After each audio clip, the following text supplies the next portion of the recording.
It's a pleasure, Dr. Dugas, to be here today and to be one of the Gein's lecturers.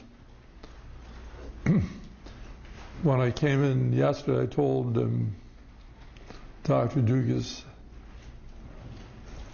instead of talking about hospice and palliative care, which I spent so much time doing, that instead what I really would like to do is, like Fred Thompson, use this as an opportunity to enhance my interest in the presidency of the United States. But Dr. Dugas weighed heavily on me that I should continue with hospice and palliative care. I'm going to be taking you on a journey that takes several bends. I first want to start with an article that was published in Hopkins Medicine magazine. At one time, 14 years, I was faculty at Hopkins, and I received their magazine. And there was an article in spring, summer 2006 about a morbidity and mortality conference, Department of Surgery, at Johns Hopkins. And the chair of surgery, she moderates this conference, and in reading it, you just got to wonder, how did it get this far out and aggressive in the treatment? The patient who had died had arrived at Hopkins with complaints that she had no mobility or sensation in her right leg. Her left leg was a little better. Both feet were cold. She had a history of severe coronary artery disease since 1988. The condition began to impede blood flow to the patient's legs 18 years ago. When the circulation problem became unmanageable, using anticoagulant therapies, surgeons at that time created a new pathway for her blood flow by bypassing two disruptive aneurysms that ran through her abdomen to her legs. The anatomy is the aorta, which bifurcates into two iliacs, and then it's the superficial and deep femoral, going down to the thigh, and then below the thigh to the foot is the anterior and posterior tibial and perineal. And there are problems all along. Again, she had grafts a certain number of years ago, and it was apparent that the fix was reaching its end. This was written by a lay author in the magazine, so knowing the anatomy, I was helped a bit by a colleague vascular surgeon and a colleague a cardiologist, and also they wondered what sort of graft material, whether Dacron or Gore-Tex or a saphenous vein.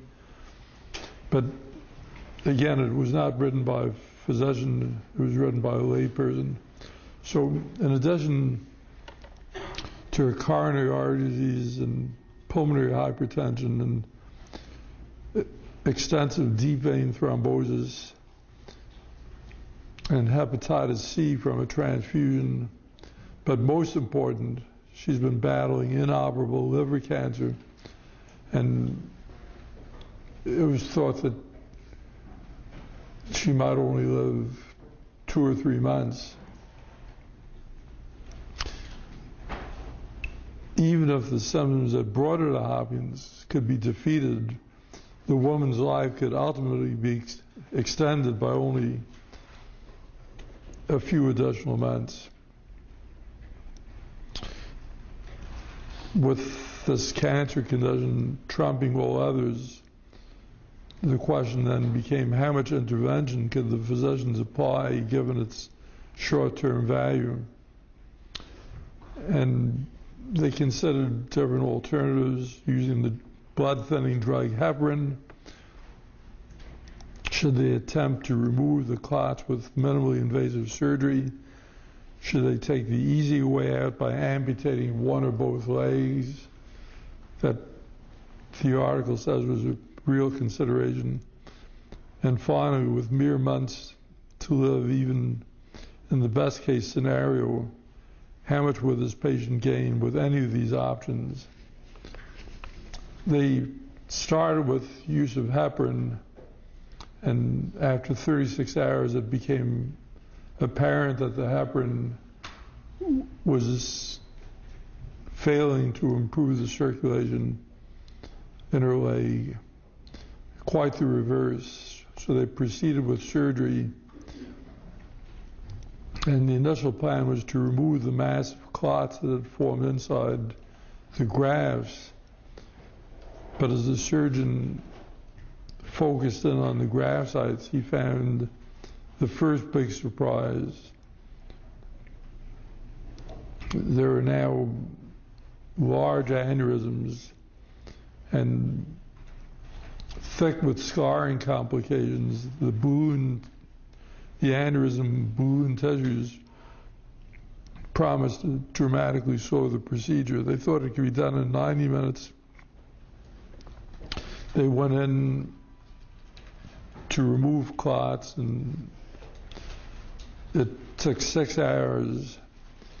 And when they closed the incision, the operation appeared to provide some relief. The new grafts had returned the blood flow. So she had previous grafts, and now these are new grafts. That was their choice of treatment.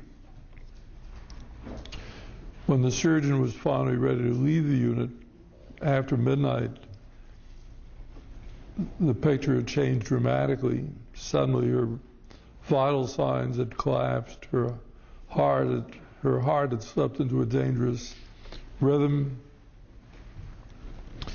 Returning at 3 a.m. to the OR, the surgeon commenced an urgent search for the culprit. Had the aggressive heparin therapy affected the patient's ability to clot? Had the grafts failed? Well, it turned out that the grafts hadn't failed. The grafts were working as they had left it, but suddenly the woman's heart was beating erratically. As they closed her, her blood pressure dropped, and she went into cardiac arrest and died. In this conference that's described in their main medical magazine, the surgeon cited his frustration with the aneurysm in her groin. The damaged grafts had unduly prolonged the clot removal procedure, a heavy tax on this patient's system, this patient who was so compromised. In the very next issue of Hopkins Medicine, there was a letter. I hadn't read this when it came out.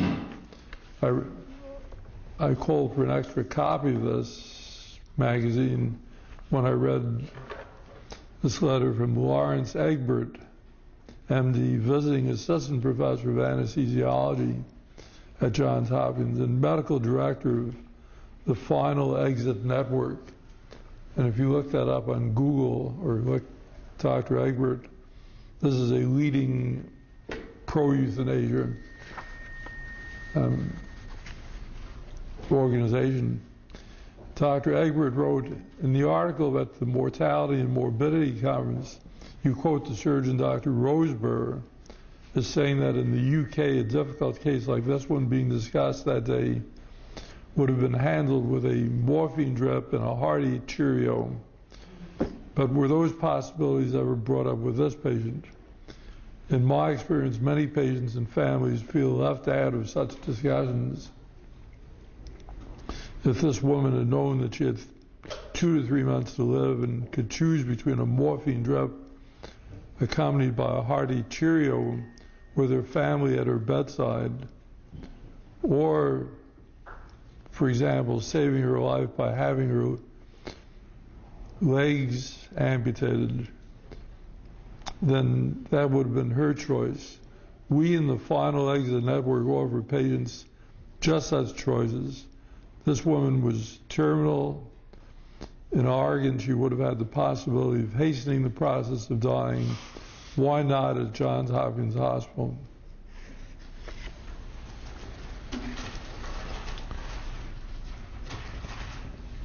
There is freedom of the press. A lot of things are being expressed here. When I read his letter and then I read the original article, I wrote in the next edition a letter entitled "No Final Exit, Please." In a letter to your last editor, Dr. Lawrence Egbert asserts that the morbidly ill patient described in it was called Anatomy of a Surgical Dilemma would have benefited from a Final Exit Network or the Oregon Physician-Assisted Suicide System. Dr. Egbert asks, why not at Johns Hopkins Hospital?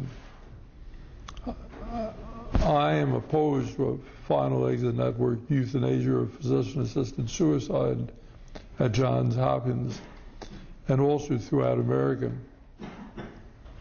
I'm opposed to it in Johns Hopkins and Louisville and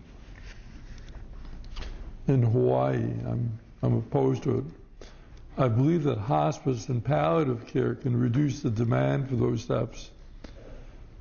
Cicely Saunders, who founded the esteemed St. Christopher's Hospice in London, a treatment facility for dying patients, reported almost no requests for euthanasia over several decades when pain was significantly reduced and the feeling of loneliness addressed. Few who previously expressed interest in euthanasia then ever asked again for it. By the way, I do want to open it up to a lot of questions, and I'm planning on time at the end of this presentation. On reading your case history, I'm left with questions. Was the patient's inoperable liver cancer at a terminal stage? Actually, the article said yes, it was. If so, would that have qualified her for a hospice?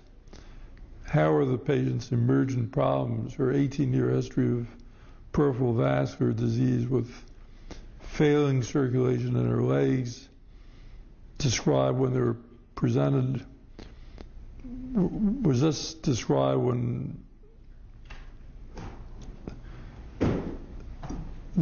the picture was presented to the patient if she were competent, or to a proxy named in an advance directive, or to the family?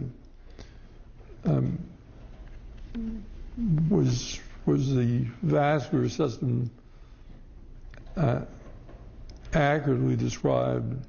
Do these parties fully understand the severity of the problems? Do they understand the risks and benefits of treatment at the different stages? Might this patient's total picture have called for greater consideration of comfort care with reduced surgical intervention, and perhaps other measures? A morphine drip would have helped, not to end her life, but to relieve her pain.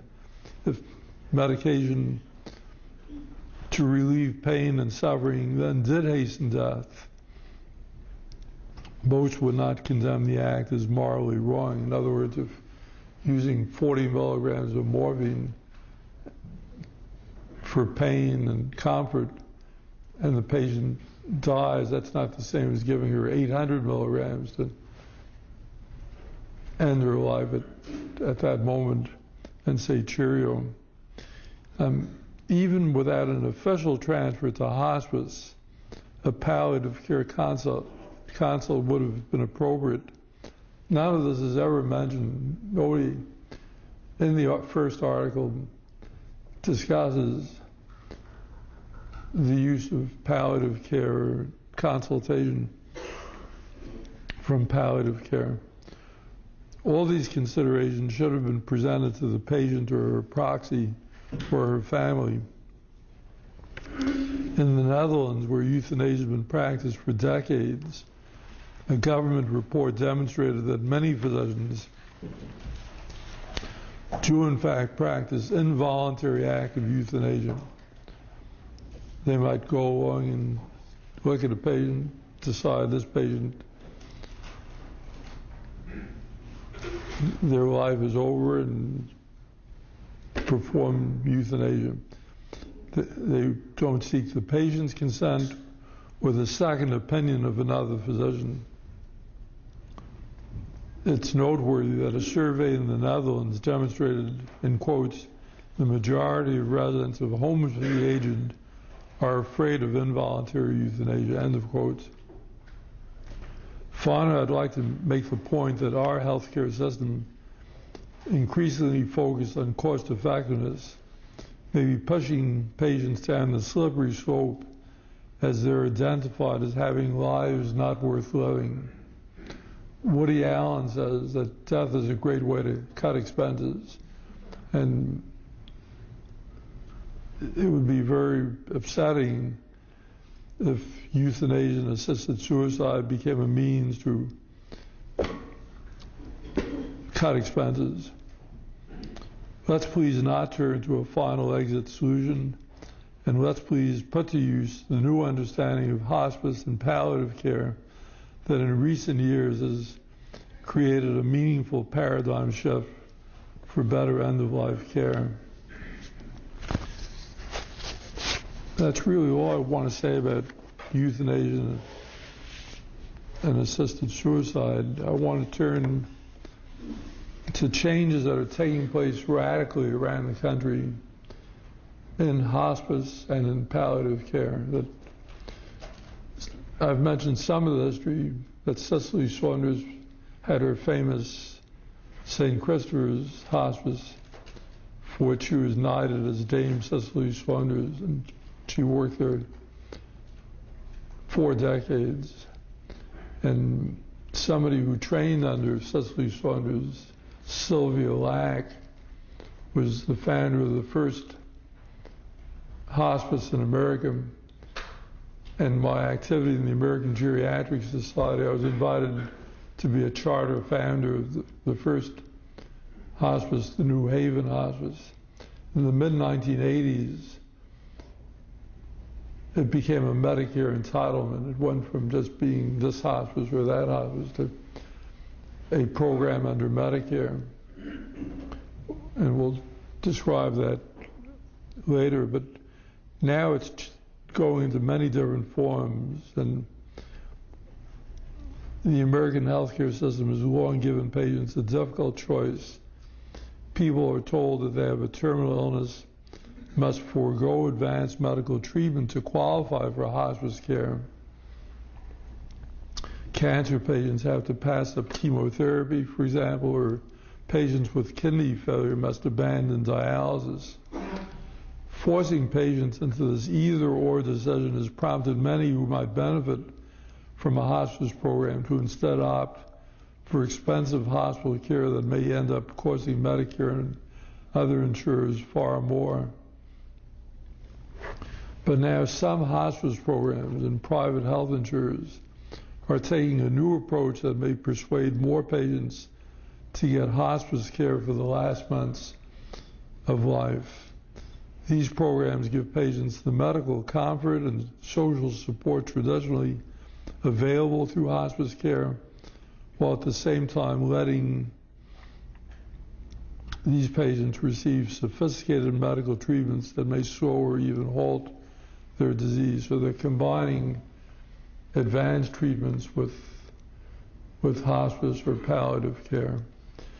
Many say that if this new approach catches on more broadly, more patients who would benefit from hospice care will actually enter hospice programs and enter them earlier, and more patients could avoid the costly, crisis-ridden final weeks in a hospital that often still represent the American way of death. For 3 years, my wife and I took care of my wife's mother. She didn't want to come to Maryland. We'd go there every other weekend and relieve the home health aides and pay the home health aides and manage her affairs. And then at the end, as she had a series of hospitalizations and congestive failure and a bunch of problems,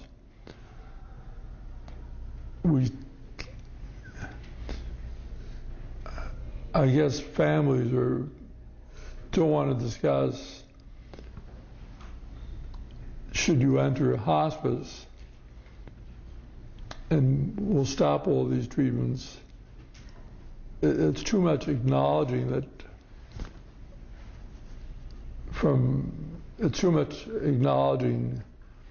that you're allowing your loved relative to die. So in April 2001, in a hospital in Kingston, New York, the Benedictine Hospital, we placed my wife's mother from regular hospital to the hospital hospice. We signed her in, and we said, well, that's done, and we drove back home to Baltimore. And 16 hours after she was admitted to hospice, we had called at 3 a.m. that she had passed away. Actually, 35% of those in hospice are in hospice for less than 1 week. And I'll be coming to statistics about that.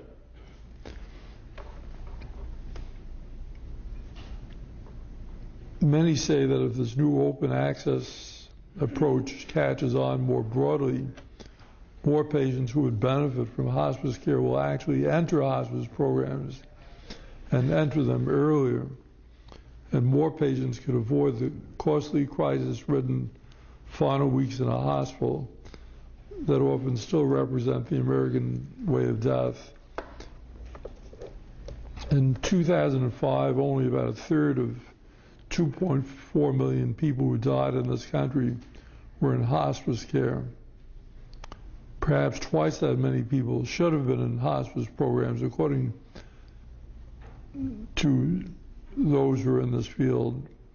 And even many of those who enter hospice care did so only at the very end of their illnesses, spending, as I said, a week or less in a program that ideally would have helped them cope with the final 6 months or a year of life. Aetna is one of the big insurers that is rethinking hospice care. United Health is another insurer that now lets hospice patients also receive advanced medical treatments. Meanwhile, some of the nation's 4,200 hospice programs are offering advanced medical treatment even when they're not paid to do so. There's a fixed payment in the hospice entitlement under Medicare. That's like home hospice, it's like $130 a day. So this new approach, which we're calling open access hospice, is an example of the efforts by some insurers and healthcare providers to try and fix specific problems in the nation's medical system. Being able to have potentially life-prolonging medical treatment makes all the difference to hospice patients like Gary Marco, 42, who has advanced gastric cancer and is recovering from recent surgery for his condition. I probably would not have elected to go to hospice if curative care was not an option, Mr. Marco said. He's considering taking chemotherapy even as he receives the kind of additional care available through a hospice program, like visits from a nurse and a massage therapist at his home in Covington, Washington. Some of the material I'm discussing now is from the New York Times, and I haven't read about Aetna and United Health and any medical journal yet, but these are from reports in the New York Times, like in February of 2007. Both types of care will be paid for by Aetna coverage he receives from his employer. Aetna began an experiment 2.5 years ago to pay for traditional medical care even while covering hospice services, usually at home, like nursing care or a home health aide. There are reasons that I mentioned before that patients are slow to consider hospice care, not the least of which is acknowledging that they're dying. The Aetna experiment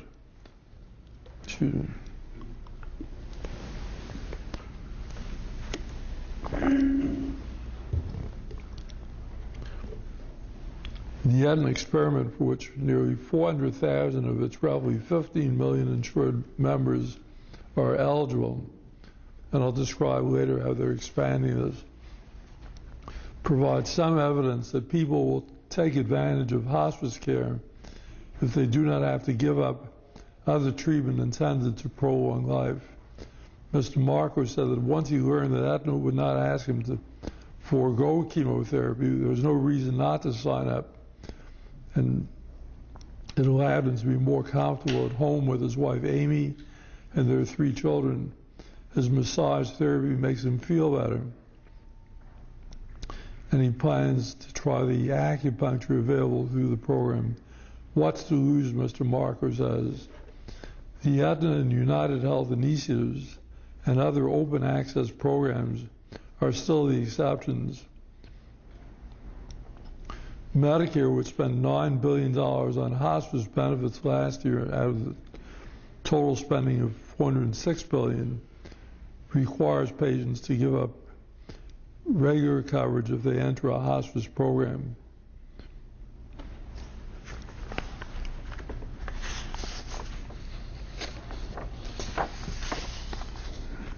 Many hospice programs do not offer advanced medical treatments because they say they cannot afford to do so. Medicare pays a provider, I mentioned, about $130 a day for routine hospice care in the home, regardless of the patient's individual condition. The agency, which introduced the benefit in the mid-1980s, as I said, based its rules on the assumption that it would be too costly to pay for both hospice care and for treatments aimed at prolonging life. Many experts, though, say that thinking is misguided because it causes patients to spend their last day in a hospital receiving expensive care, and there's often a revolving door of going in and out of the hospital and emergency room because managing their illness is too much for the family to handle. Here's a hospice program. The Continuum Hospice Care is part of the Continuum Hospital system of the same name in New York, and is among the small number of hospice programs that make a point of taking even those patients who want sophisticated care. Another one is Capital Hospice in Falls Church, Virginia. Because Continuum Hospice cared for 2,700 patients last year on a budget of $42 million, the program is large enough to absorb the cost of some very expensive patients. The chief executive said, "You're never going to have to choose between treatment for the disease and care from us." Carolyn Casson, the chief executive, noted that about 40% of Continuum Hospice patients receive advanced medical therapies. Many hospice programs, though, are too small to spread their costs. which would allow them to take patients needing expensive treatments. There's a huge variation in what programs provide, says Dr. Mark Keeney, the medical director of palliative initiatives at United Health, the big insurer. Some argue that Medicare should simply drop the requirement that patients forego other coverage if they want hospice care. As part of a much broader effort toward revamping healthcare, Senator Ron Wyden, Democrat of Oregon, has introduced legislation nationally. He introduced legislation that would end that requirement, as reported in the New York Times, using Google and doing about 3 other things. I couldn't find out what happened to that legislation, but at least it was introduced one time in the last year. Senator Wyden says that the change would not significantly raise Medicare spending, but that would give people more control over the way they die. People don't want government making their choices, he says. Aetna plans to continue its experiment, which in its first year increased the average length of hospital stay to 34 days. That's hospice stay instead of an average of 27 days, that it's been raised to 34 days. Aetna's chief medical officer, Dr. Troy Brennan, are you familiar with it? Yes. I spent 2 years at Harvard Divinity School, and Dr. Troy Brennan was very visible as a leading ethicist and healthcare policy expert, and now he's the chief medical officer at Aetna. He predicts that the company will probably end up extending its coverage to many more of its insured members. Looking at the preliminary data, everything suggests we should move forward. I want to move on to my last major points I want to make about, there's no blackboard here. I'm citing a reference from Journal of the American Geriatric Society,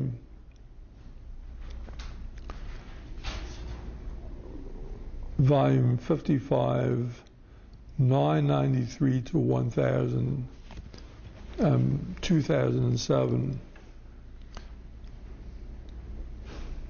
That's Journal of the AGS, 55, 993 to 1000, 2007. The same leading 2 authors of several also wrote this earlier, at an earlier stage, in the Journal of Palliative Medicine. It's about increased satisfaction with care and lower costs, results of a randomized trial of in-home palliative care. This is not a hospice that I'm describing. It's what many hospitals are doing right now around America. I happen to know that Jefferson, under geriatrics, which at Jefferson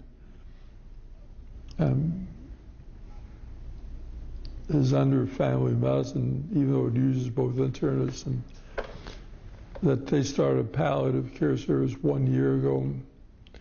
And the hospital that I spent most of my career at, Franklin Square Hospital, is considering a palliative care service. And many other examples.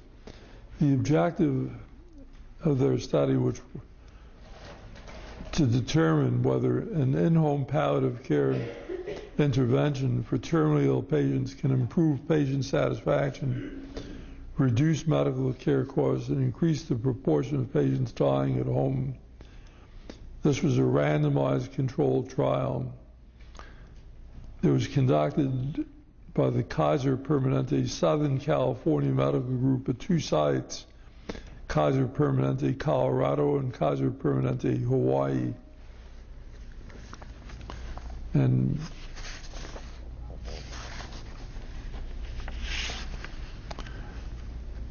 despite the existence of hospice as a Medicare benefit for 2 decades, the program remains underused. Approximately 60% of all deaths occur in the hospital, yet most patients express a preference to die at home. And here are some statistics that we've mentioned before. Although hospice programs aim to provide palliative services in the last 6 months of life, the mean length of stay in the program is 22 days, and 35% of patients die within the first 7 days, including my mother-in-law. The low enrollment in hospice services and the short length of time enrolled before death attest to the need for end-of-life programs that address these access barriers.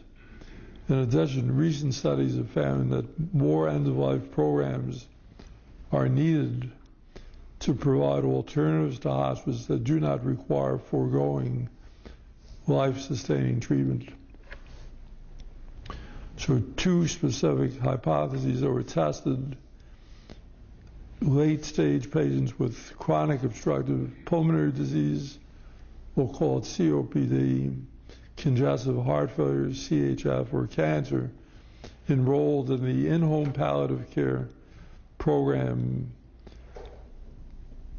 will experience higher satisfaction than patients receiving usual and customary care, and that group is, we'll call usual care. And medical costs will be lower for end-of-life patients enrolled in the in-home palliative care program than for end-of-life patients receiving usual care.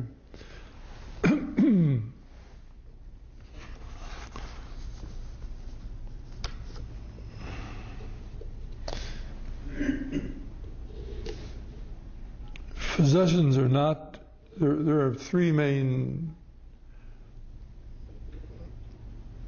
new entities in their palliative care program. Physicians are not required to give a 6-month prognosis.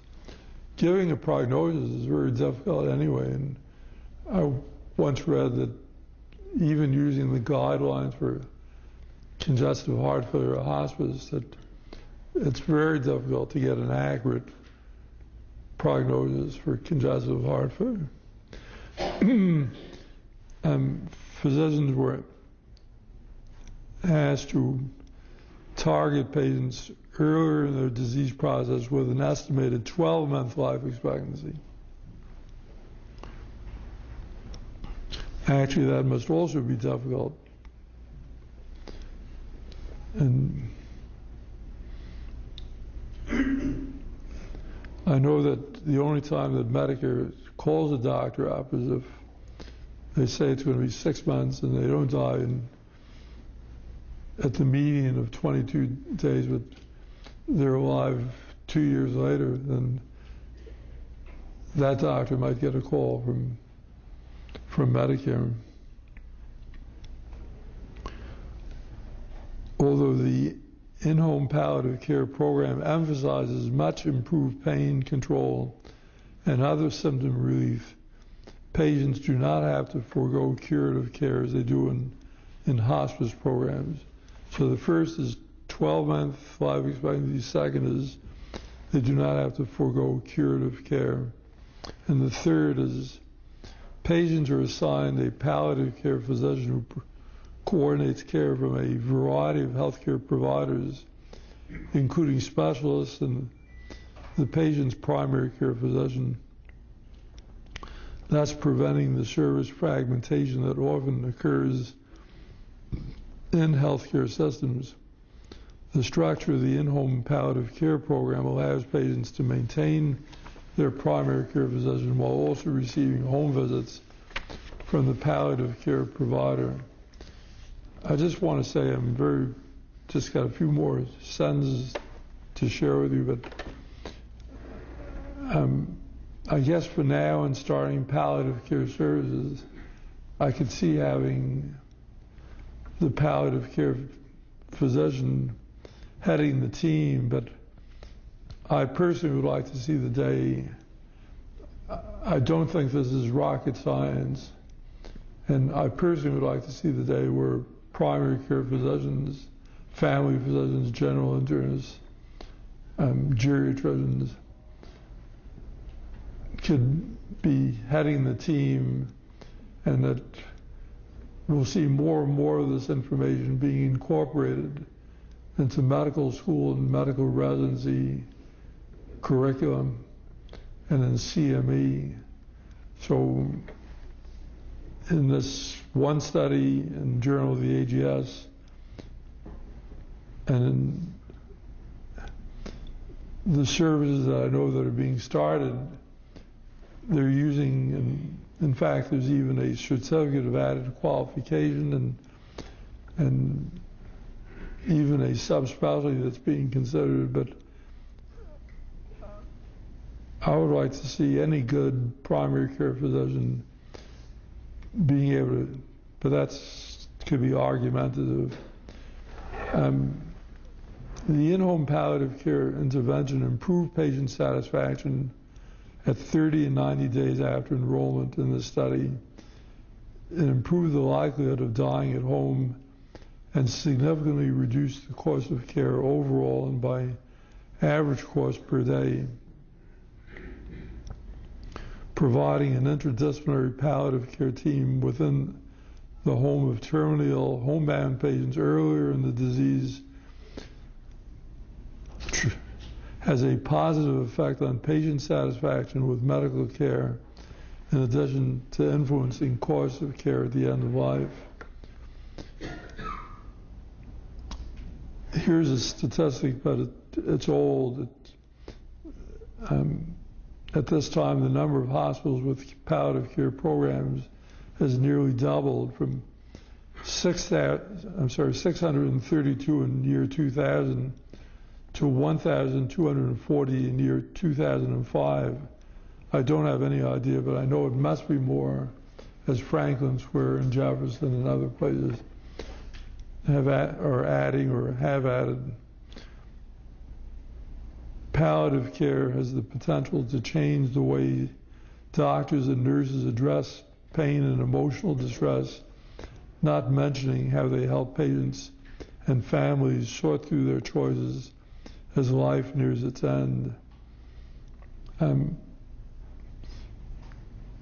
As that point I was making about the primary care physician heading the team, I could also easily see a trained nurse or nurse practitioner as the head of the team.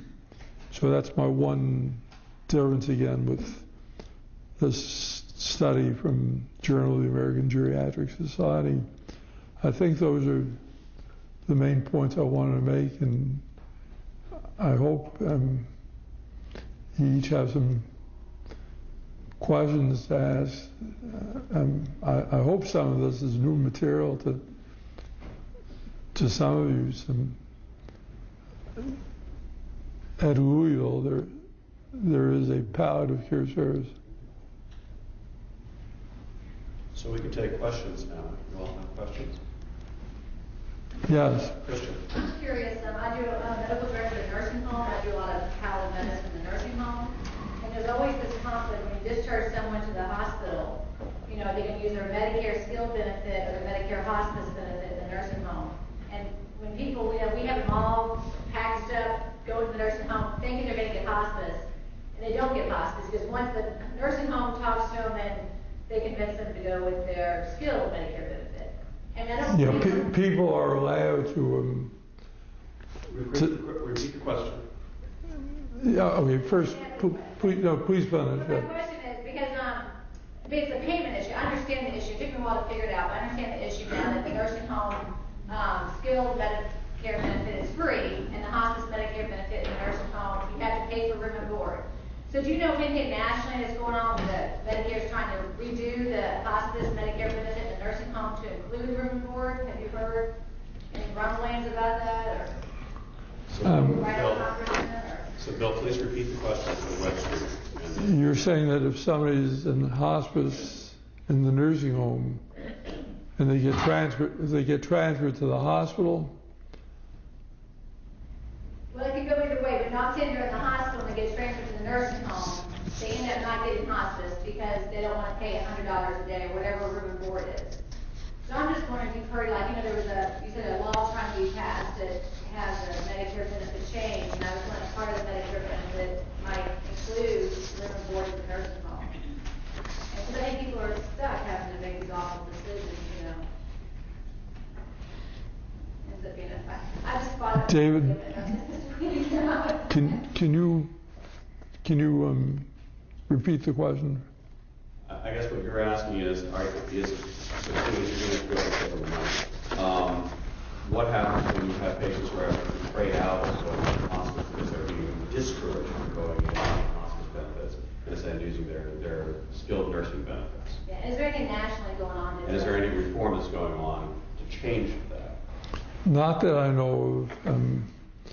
The only change that I heard of, as reported in the New York Times, which had a paragraph I don't have here that said that Medicare doesn't discuss much what's going on with its system. There's very little open discussion from Medicare about this. And the only change that I'm aware of is the one from Senator Wyden about opening up hospice with advanced medical treatment. So I'm afraid I don't know any more than that. Yes. We go towards socialized medicine as one of the parties wants to do. Won't hospice be a moot point because so many other times you don't see a whole lot of older people being treated for anything after a certain age. I'm sorry. I apologize. As a hospital geriatrician, I think the comments you made earlier, which is that a lot of people are transferred for end-of-life care into the hospital. And so I think the majority of our patients are older, and the majority of our older patients end up going to the hospital and actually dying in the hospital. In my estimation, because either primary care doctors and or subspecialists are not doing, all of us, geriatricians included, aren't doing a good enough job of talking about chronic diseases as a process and preparing families and patients for the dying process. CHF, for example, is perfect. Okay, I get patients all the time that don't realize CHF is a terminal illness. I get patients that don't realize that dementia is a terminal illness. COPD. Why can't we fix these things? And I think that we have to do a better job as physicians and educators and professional medical folks at doing a better job of that. Because I think our patients are going to the hospital. I think that's the problem. Are you asking whether patients are going to the hospital? Because I'm saying that in Canada, for instance, a friend of ours, his father was 76, and he was diagnosed with colon cancer, and they just said, he's 76. We're not going to do anything. Was it based on his age or his diagnosis? His age. They said he's 76, he's going to die anyway. Well, that may have been taken out of context. So, for instance, if he had had a stage D carcinoma with widespread metastases, and he's 76, as opposed to he has a stage A Ronald Reagan tumor, which is you remove the tumor and the tumor is now gone from the body. The context is important. Well, I know that my husband's been fighting cancer for 9 years, and if he was in Canada, he'd be dead. it is true that there's rationing of care. That's what I'm getting at. Yes, and Well, we ration here on the basis of money, then do it on the basis of budget.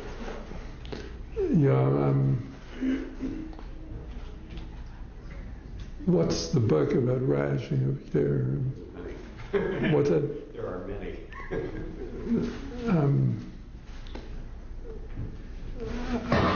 He's at the Hastings Center, Dan Callan. Setting limits, is that? And at Georgetown, I've attended a conference just on this subject with Dan Callahan, who wrote that Setting Limits, and it's true that in Canada and Great Britain, and we're given the homework assignment in the 2-day conference of cases to read and how we would handle such rationings if this was the case and this was the case, and what would be the most ethical or proper way of handling this. It's true that as good as the Canadian and British systems are, that there is rationing according to different factors. That's right. Yes? I just want to reply a little bit to your comment. I am actually Canadian, although I'm trained here in medicine. I have family who utilize healthcare in Canada and also family who practice in the healthcare field. And I can say that there is still plenty of treatment that is given to people who probably are not benefiting from it. But there is also a lot of it, aggressive treatment. And so, for instance, my 85-year-old father had surgery last week.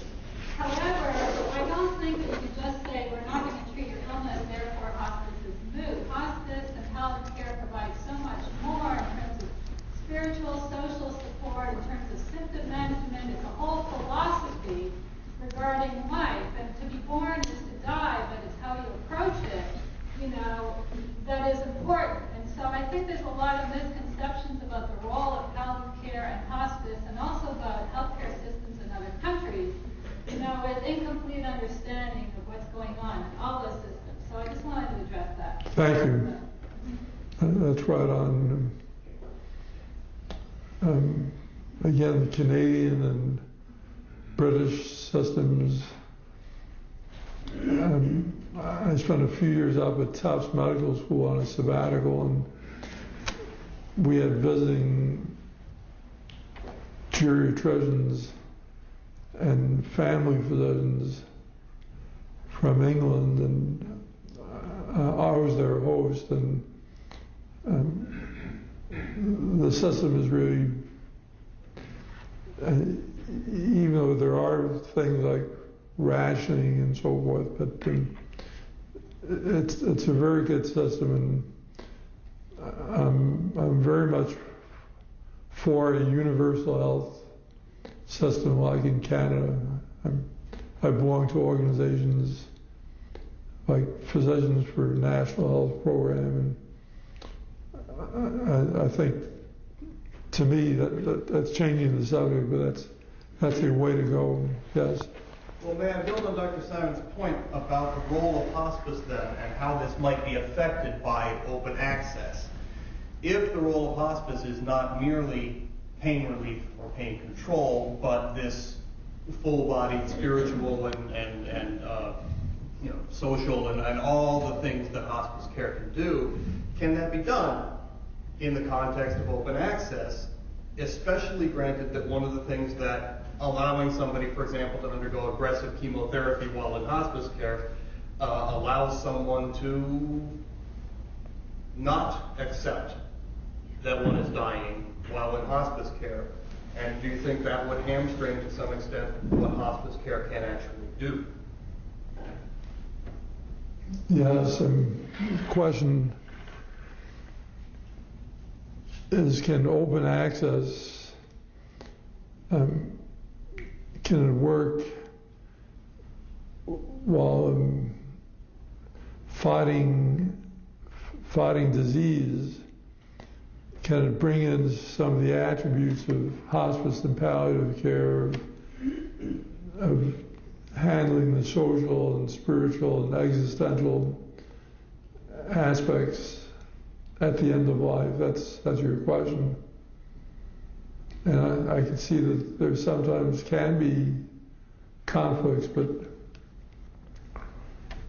in the study cited from the Journal of the AGS, they report higher satisfaction from the patients,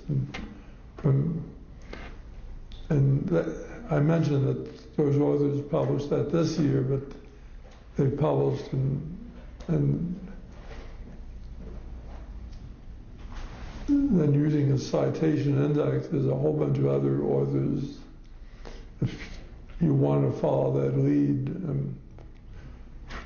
not just that one article, the Journal of Palliative Care, the other article, but there's many others who are citing it and are doing variations of it. So there must be something good about it. I worked in hospice for over 11 years. Yeah. And hospice is built on truth-telling. And I think when patients know the truth about the possible outcomes of the treatment, they can make informed choices. They may choose at some point like prolonged treatments because they want to say goodbye to somebody or they want to see a baby born. But they're confronted with the reality that this isn't going to cure their disease. That's part of informed consent in hospice.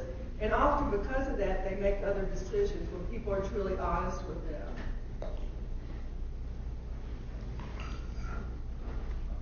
Yes.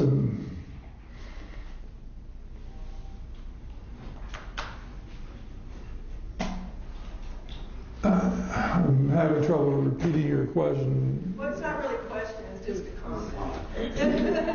Can you repeat that? Because I want to.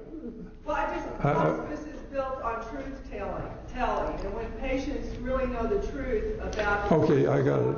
As you're saying they that. may make other choices, or they may still want aggressive care if they have a goal in mind that they need to live for. They have a reason. But it's pretty sad if most patients in hospice, if the median length of stay in hospice is 22 days and 35% are in there less than 1 week, that's pretty sad. Right, but I was more addressing his comment about the social and spiritual aspects of the hospice.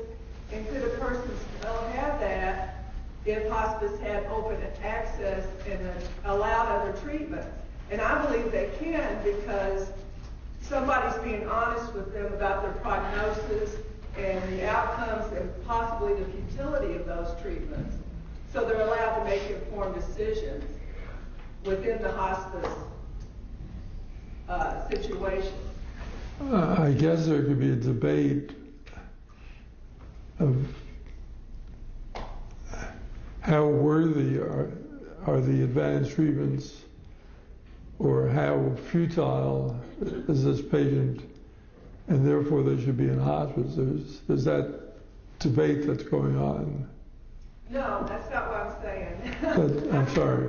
I'm just saying that in hospice, the patient is informed. They know that they're not going to be cured. So they make informed decisions because in order to be involved in or enrolled in a hospice program, you have to consent to palliative care. But palliative care includes a whole range of interventions, which could be at times aggressive. And yet these studies show that when there is a mixture, like the Journal of the AGS study, that the patients have higher satisfaction.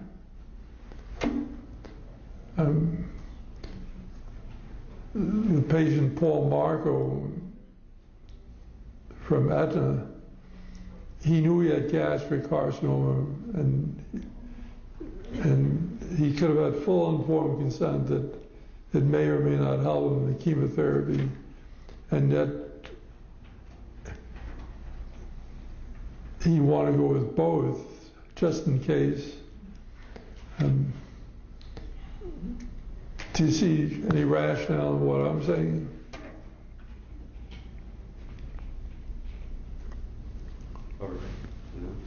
Yes. I've been wondering along that line, do you feel that the lack of open access is the primary reason that so many patients get into hospice so late in the process? And even given the fact that there still is a great deal of lack of open access, are there things that could be done in the medical community to lengthen or to get the patient in the hospice earlier? Well, and advising a family and the patient on entering hospice, it's pretty much saying that the book of life is closed. It's closing. And why did my family wait until the very end in the case of my mother-in-law?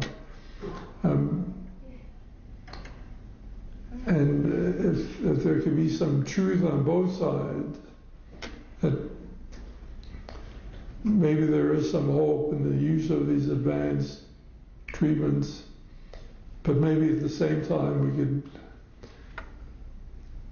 approach matters of comfort and spiritual matters. And apparently there's a demand going on. If the number of palliative care services is increasing, not hospice, but these variations that mix more palliative care with other treatments, they're increasing remarkably. It doubled from 2000 to 2005, and now I'm hearing from all sorts of people, our hospitals working on that. And so there must be a reason that the traditional hospice of the Medicare entitlement, 6 months, etc., is being varied and encouraged at this time. Any other questions? Thank you, Dr. Reichel. Thank you. Thank you.